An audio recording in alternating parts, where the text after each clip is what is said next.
Story 1. I bought my first house 3 months ago in what seemed like a quiet suburban neighborhood. After years of saving and living in cramped apartments, I finally had my own place with a decent-sized backyard. The house was in pretty good shape, but the old wooden fence separating my property from the neighbors was falling apart.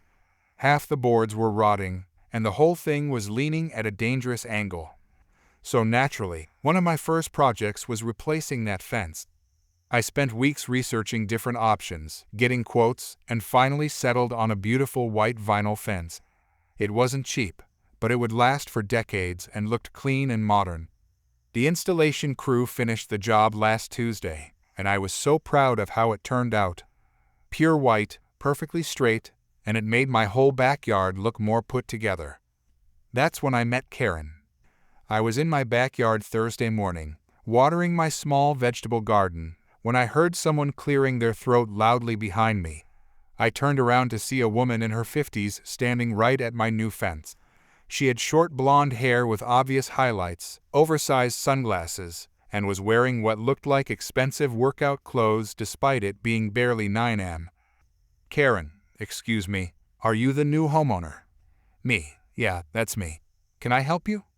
"Karen, I'm with the Homeowners Association, and we need to discuss this fence situation immediately." I was confused because when I bought the house, my realtor specifically told me this neighborhood didn't have a homeowners association. That was actually one of the selling points for me since I'd heard horror stories about them. "I'm sorry, but I think there's been a mistake. This neighborhood doesn't have a homeowners association."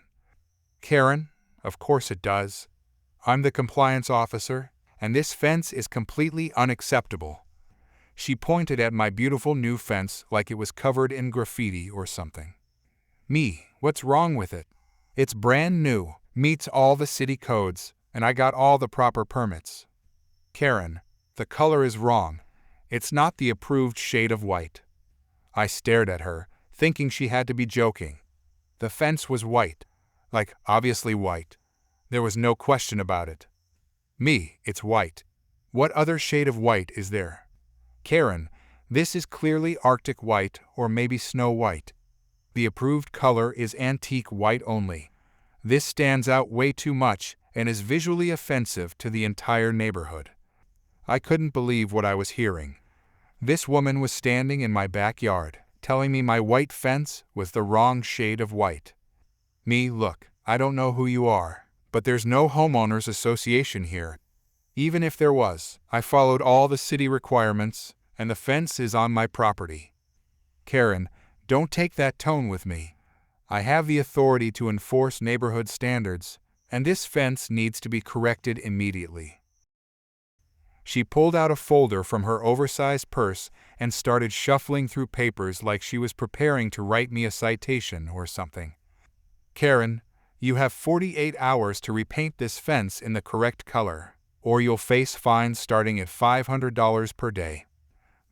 You can't fine me. This is ridiculous. I'm going back inside."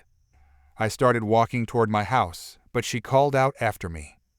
"Karen, don't walk away from me when I'm talking to you. This is a serious violation." I ignored her and went inside, figuring that was the end of it. Clearly, she was either confused about where she lived or had some kind of mental health issue. Either way, not my problem. But I was wrong. Around noon, I heard noise coming from my backyard. I looked out my kitchen window and nearly dropped my coffee mug. Karen was back, and she had brought a bucket of paint and a brush. She was actually painting my fence. I ran outside as fast as I could. What are you doing? Stop that right now." "Karen, I'm fixing your violation. Since you refused to comply within the given time frame, I'm taking corrective action." You can't paint my fence. This is my property." "Karen, it's a neighborhood violation, and as compliance officer, I have the right to remedy the situation and bill you for the service." She had already painted about a 10-foot section of my fence with what looked like beige paint. It looked terrible against the clean white of the rest of the fence. Stop right now, or I'm calling the police." "Karen, go ahead and call them. They'll tell you the same thing I'm telling you." This is a legitimate homeowners association action. So I did. I called the police and explained that my neighbor was vandalizing my property. The dispatcher said they'd send someone out. While we waited, Karen kept painting. She was humming to herself like this was the most normal thing in the world. Me, seriously, you need to stop. The police are coming. Karen, good. Maybe they can explain to you how property compliance works. 20 minutes later, 2 officers showed up. The older one looked like he'd seen everything, and the younger one looked like he was trying not to laugh. Officer 1, what seems to be the problem here? Me. This woman is painting my fence without permission. She claims to be with a homeowners association that doesn't exist. Karen, officers, thank goodness you're here. This homeowner is interfering with legitimate compliance enforcement. She pulled out her folder again and handed some papers to the first officer. Karen, here are my credentials and the violation notice. This fence color is not in compliance with neighborhood standards. The officer looked at the papers for a minute, then looked at Karen, then looked at me. Officer 1, ma'am, can you show me some identification? Karen handed over her driver's license. The officer looked at it, then at the papers she'd given him. Officer 1, these documents appear to be homemade, and according to your address, you don't even live in this neighborhood. Karen, that's impossible. I live 2 streets over, but I'm responsible for compliance in this area too. Officer 2, ma'am, we've checked with the city records, and there is no registered homeowners association for this neighborhood. These documents you've provided appear to be created on a home computer. Karen's face started turning red. Karen, that can't be right. I've been the compliance officer for 3 years. Officer 1, for what organization, exactly? Karen, the Suburban Neighborhood Standards Association. Officer 2, that's not a real organization, ma'am. And even if it was, you can't paint someone else's property without permission. The officers asked me if I wanted to press charges for vandalism and trespassing. I said yes, absolutely. Karen, this is ridiculous. I was helping the neighborhood maintain standards. Officer 1, ma'am, you're going to need to come with us. As they were putting her in the police car, Karen was still shouting about property values and compliance standards. The older officer stayed behind to take my statement. Officer 1, has she bothered you before this? Me, just yesterday. She showed up claiming to be with a homeowners association and demanded I repaint my fence. Officer 1, well, she'll be charged with trespassing and vandalism. You might want to check with your other neighbors to see if she's been bothering them too. After the police left, I looked at my fence. Karen had managed to paint about 15 feet of it with her ugly beige paint before getting arrested. It was going to cost me money to fix her fix. I decided to knock on a few doors and ask my neighbors about Karen. Turns out, she'd been harassing people up and down the street for months. She told the family across the street their mailbox was the wrong height. She'd left notes on cars about parking violations that didn't exist. She'd even called the city about someone's garden gnomes being non-compliant decorations. The best part? I found out from my next-door neighbor that Karen had been doing this all over our part of town. She'd printed up fake homeowners association documents and was going around trying to force people to change things about their properties that she personally didn't like. She'd apparently gotten away with it because most people just ignored her or didn't know how to respond. But I wasn't most people, and painting my fence was where she crossed the line from annoying to criminal. A week later, I got a call from the prosecutor's office. Karen had been charged with multiple counts of harassment, trespassing, and vandalism after several other neighbors came forward with their own stories.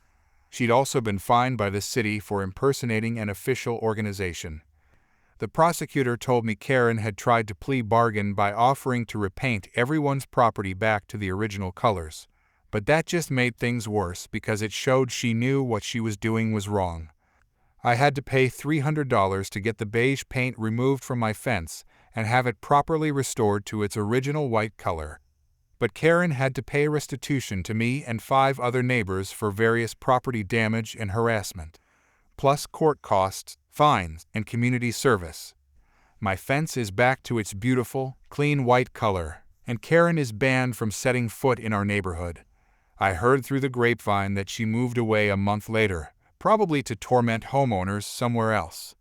Sometimes I still laugh when I look at my fence, remembering how seriously Karen took the difference between Arctic white and antique white. But mostly I'm just glad I stood up to her instead of letting her walk all over me like she'd been doing to everyone else.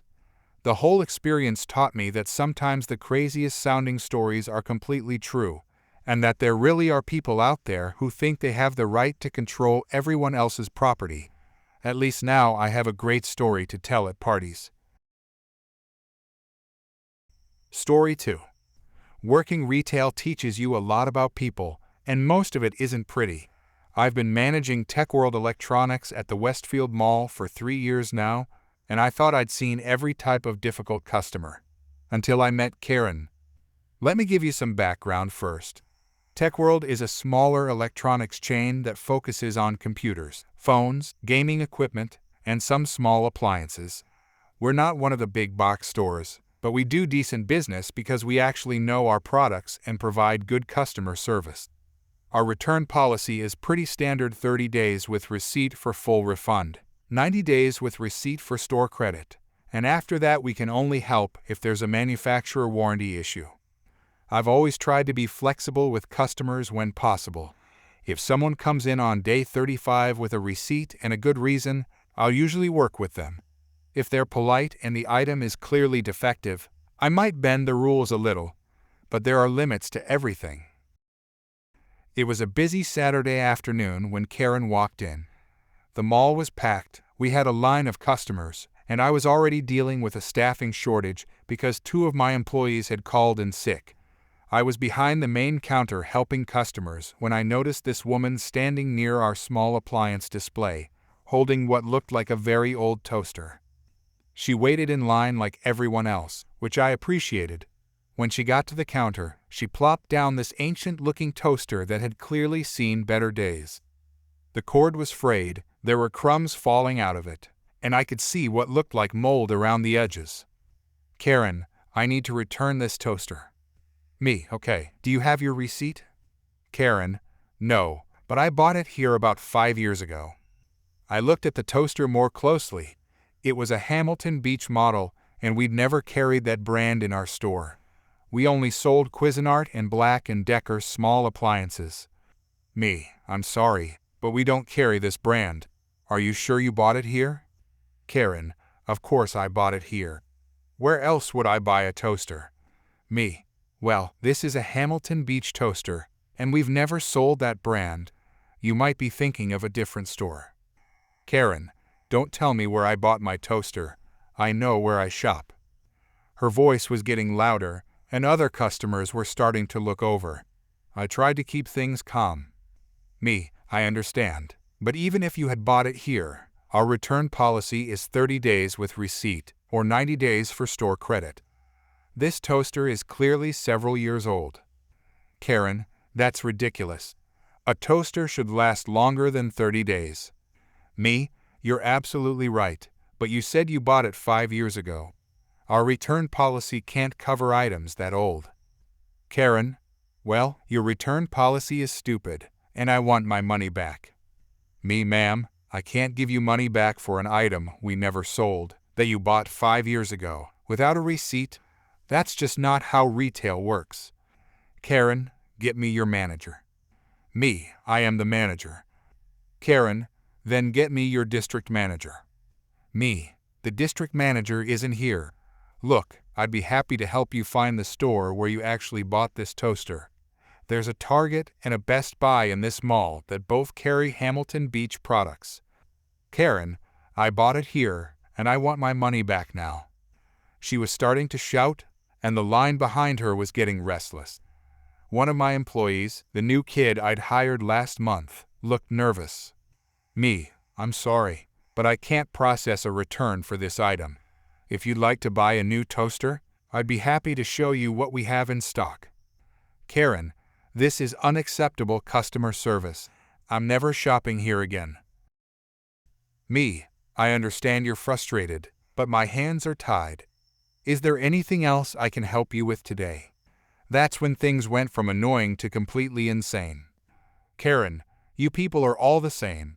You take people's money and then refuse to stand behind your products. She picked up the moldy toaster and slammed it down on the counter. Crumbs and what looked like black mold scattered everywhere. Me, ma'am, I need you to calm down. Karen, don't tell me to calm down. I want corporate's phone number, and I want it now. I grabbed a business card and wrote our corporate number on the back. Me, here's the number. They'll tell you the same thing I'm telling you, but you're welcome to call. Karen, this is theft. You're stealing from customers. Other customers were starting to leave the line and shop elsewhere in the store. I was losing business because of this woman's tantrum. Me, ma'am, if you're not going to make a purchase, I need you to step aside so I can help other customers. Karen, I'm not moving until you give me my money back. Me, then I'm going to have to ask you to leave the store. Karen, you can't make me leave. This is a public place. Me, actually, this is a private business, and I absolutely can ask you to leave. That's when she completely lost it. Karen grabbed the toaster and threw it at the wall behind me. It hit our display of phone cases and knocked half of them onto the floor. Karen, there. Now you have to give me my money back because I broke something in your store. I couldn't believe what I was seeing. This grown woman had just thrown a moldy toaster at my wall and somehow thought that entitled her to a refund. Me, that's it. I'm calling security. I picked up the phone to call mall security. But before I could dial, Karen decided she wasn't done with her tantrum. She walked over to our tablet display and gave it a hard push. The whole thing tipped over, and 3 tablets went crashing to the floor. Karen, how about now? Ready to give me my money back now? The other customers in the store were staring in shock. One woman was recording with her phone. My employee looked like he was about to quit on the spot. Me, you need to leave immediately, or I'm calling the police. Karen, call them. They'll make you give me my money back. I called mall security first, and they said they were on their way. Then I called the police non-emergency line because I was pretty sure this woman had just committed vandalism and possibly assault. While we waited, Karen continued her rant. She was telling everyone in earshot that we were thieves and scammers. She kicked over a small trash can and swept some brochures off a counter. Karen, this is what happens when businesses don't take care of their customers. I'm going to make sure everyone knows what kind of place this is. 5 minutes later, 2 mall security guards showed up. I recognized both of them since I'd been working in the mall for years. Security guard 1, what's the situation here? Me, this customer is demanding a refund for a 5-year-old toaster from a different store. When I explained our return policy, she threw the toaster at the wall and knocked over our tablet display. Security guard 2, ma'am, is this accurate? Karen, these people are thieves. They sold me a defective toaster and won't give me my money back. Security guard 1, when did you buy the toaster? Karen, about 5 years ago. Security guard 2, and you want to return it now? Karen, yes, because it stopped working properly. The security guards looked at each other, and I could tell they were trying not to laugh. Security guard 1, ma'am, you can't return a 5-year-old appliance. That's not how returns work anywhere. Karen, well, it should be. A toaster should last longer than 5 years. Security guard 2, maybe, but that's between you and the manufacturer, not the store. Karen, I want to speak to the mall manager. Security guard 1, the mall manager will tell you the same thing. You need to leave this store now. Karen, I'm not leaving until I get my money back. Security guard 2, then we'll have to escort you out. That's when Karen made her biggest mistake. She tried to push past the first security guard to get back to the counter. The guard caught her arm to stop her, and she swung at him with her free hand. Security guard 1, that's assault. "Ma'am, you're banned from this mall permanently." "Karen, you can't ban me from a public place."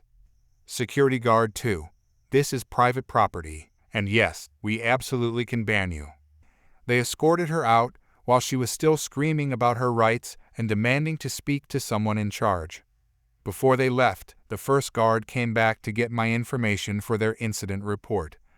Security guard 1, "Do you want to press charges for the property damage?" I looked at the mess she'd made. The tablet display was expensive, and at least one of the tablets was clearly broken. The phone cases were scattered everywhere, and there were toaster crumbs all over my counter. Me, yes, I want to press charges. Security guard 1, "We'll need you to estimate the damage and file a report with mall management." After they left, it took my employee and me about an hour to clean up the mess and assess the damage. One tablet was completely broken, and the display stand was bent. Total damage was around $800, not counting the time we spent cleaning up instead of helping customers. I called my district manager to let him know what happened. He couldn't believe the story at first, but he backed me up completely and said corporate would pursue the property damage claim. The police showed up about an hour later to take a statement. The officer said this kind of thing happened more often than people think, and that entitled customers sometimes escalate to property damage when they don't get their way. Officer: "Did anyone get video of the incident?" Me: "Actually, yes. One of the customers was recording when she knocked over the tablet display." Officer: "Good. That'll make the case much stronger." A week later, I got a call from mall management. Karen had tried to come back to the mall 3 times and had been turned away each time. She'd also called corporate offices for several stores demanding they overturn her mall ban. Apparently, she'd been causing problems at other stores too, but no one had pressed charges until now. The customer who recorded the incident had posted it online, and it went viral on social media. Not because of anything we did, but because people couldn't believe someone would demand a refund for a 5-year-old moldy toaster from the wrong store and then destroy property when they didn't get their way. Karen was charged with vandalism and disturbing the peace. She had to pay restitution for the damaged tablet and display, plus court costs. The mall ban was permanent, and they added her photo to their security office so all the guards would recognize her. My district manager used the incident as a training example for other stores in our chain. The whole thing became legendary in our company as the moldy toaster incident. I never saw Karen again after that day, but I heard from other managers in the mall that she'd tried to shop at stores in other malls and cause similar scenes. Word travels fast in retail management circles, and her reputation preceded her wherever she went. The funny part is that if she'd been polite and reasonable, I might have been able to help her somehow. Maybe I could have called Hamilton Beach customer service with her, or helped her find a place that did appliance repair. But instead, she chose to have a meltdown over a toaster that probably cost $20 when it was new 5 years ago. Sometimes I still laugh when I think about her expecting us to take back a moldy toaster from a completely different brand and store. But mostly I'm just glad she's banned from our mall permanently. Some people just can't be reasoned with, and Karen was definitely one of them. Story 3. Losing my grandmother was the hardest thing I'd ever experienced. She practically raised me after my parents died in a car accident when I was 8 years old. For 13 years, she was my whole world, and when she passed away last month from cancer, I felt completely lost. My grandmother was an amazing woman who had lived through so much. She grew up during the Depression, worked as a nurse during World War II, and raised 5 children mostly by herself after my grandfather died young. Despite all the hardships she faced, she always managed to find joy in small things, and was the most generous person I knew. She was also smart with money.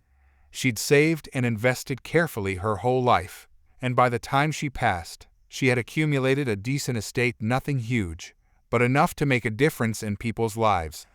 More importantly to me, she had a collection of jewelry that told the story of her life. Some pieces were from my grandfather, some she'd bought herself over the years, and a few were family heirlooms passed down from her own grandmother. My grandmother had always been very clear about what would happen to her belongings when she died. She talked about it openly with all of us, and she'd had a proper will drawn up by a lawyer 5 years ago. She left most of her money to be split between her 5 children, but she specifically left her entire jewelry collection to me.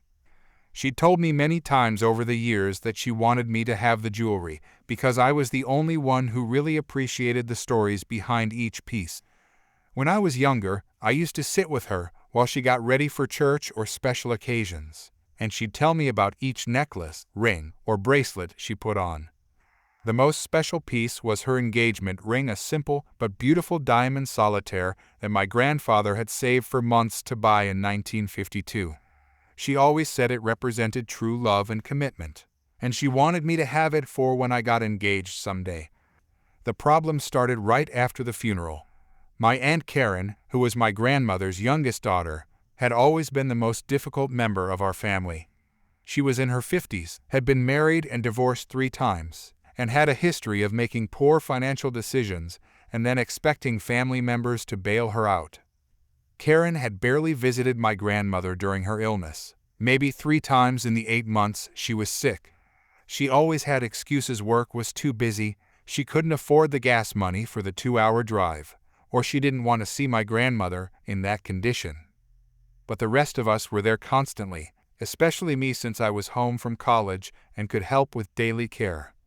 After the funeral service, everyone came back to my grandmother's house for the memorial gathering. It was supposed to be a time for sharing memories and supporting each other, but Karen had other plans.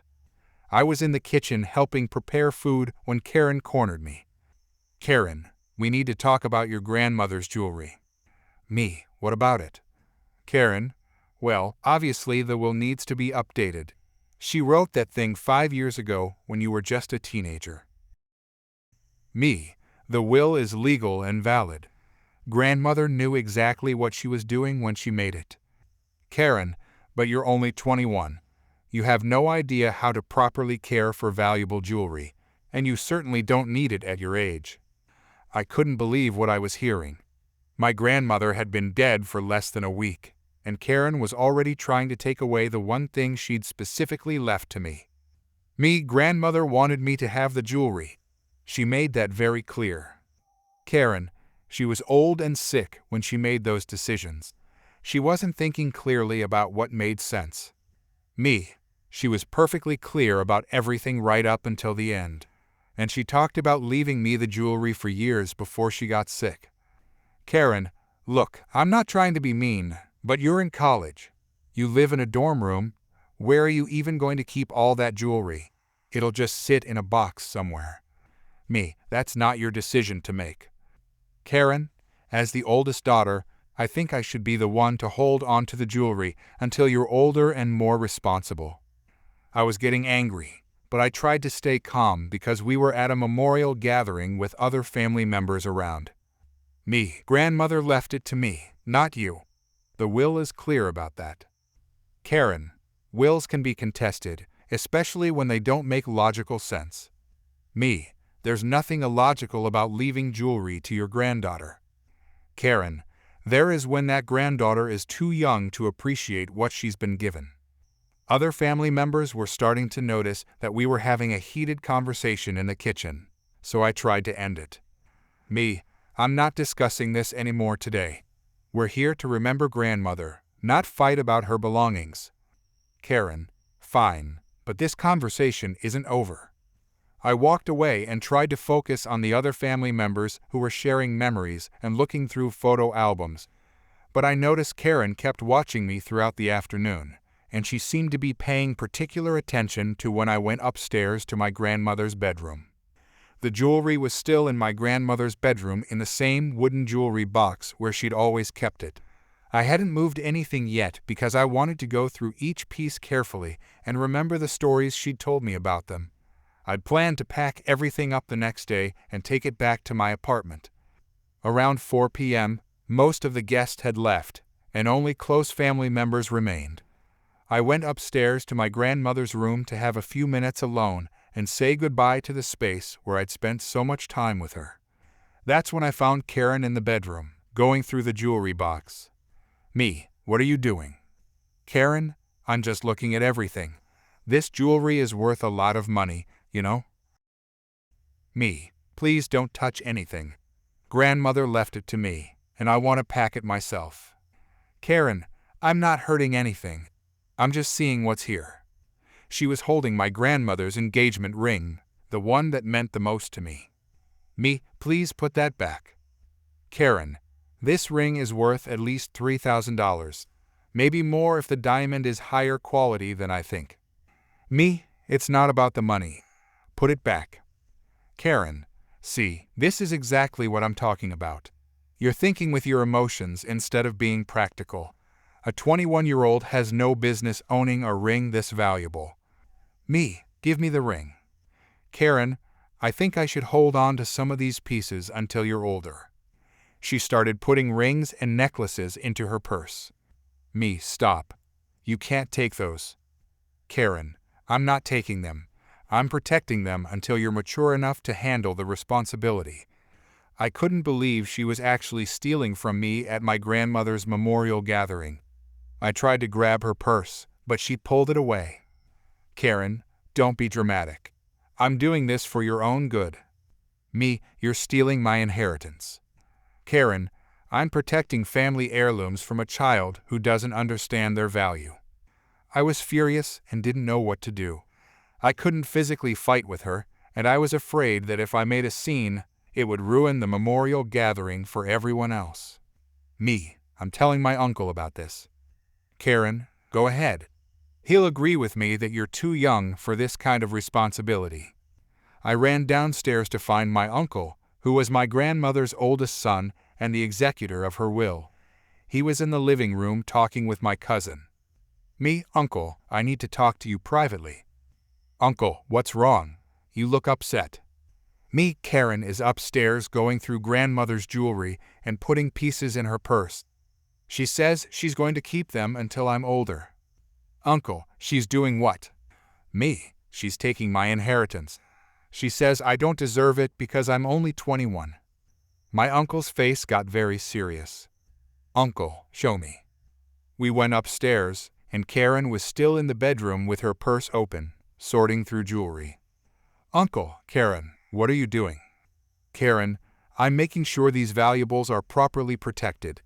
You can't seriously think it's appropriate to leave all this jewelry with a college student.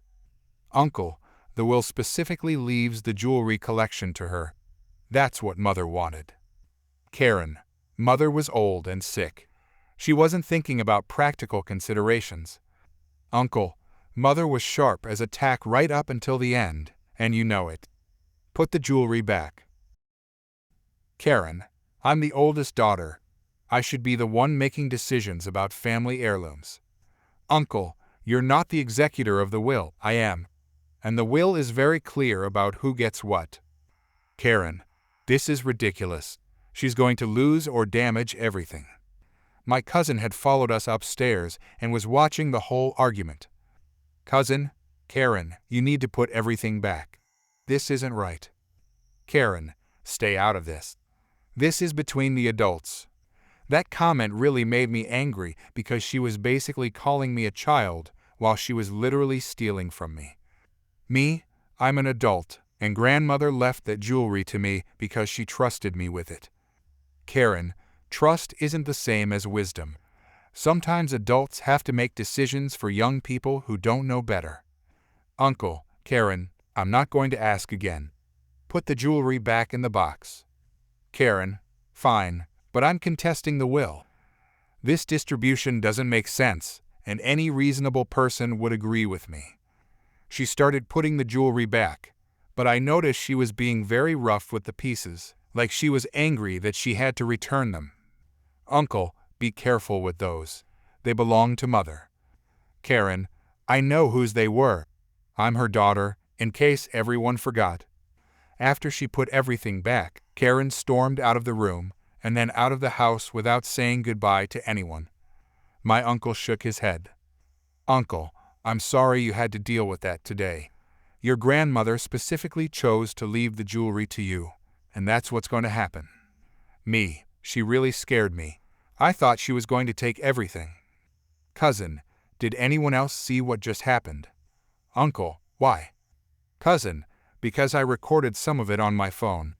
I started recording when I heard the arguing upstairs. Uncle, you got her taking the jewelry?